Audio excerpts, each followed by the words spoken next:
বিয়ের জন্য মেয়ে দেখতে গেছি, পছন্দ হইছে। পরের দিন শুনি মেয়ে বয়ফ্রেন্ডের সাথে পালাইছে।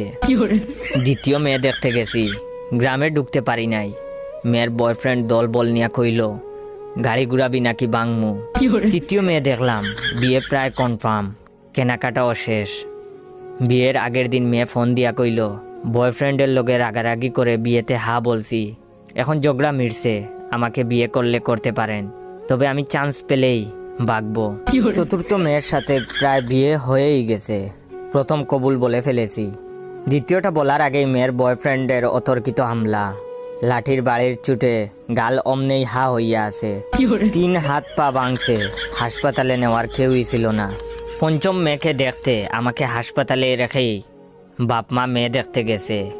মেয়ের বয়ফ্রেন্ড হাসপাতালে আইসা আমার বাকি পাটাও ভাঙছে। আপনারা আরও অ্যারেঞ্জ ম্যারেজের আশায় বইসা থাকেন।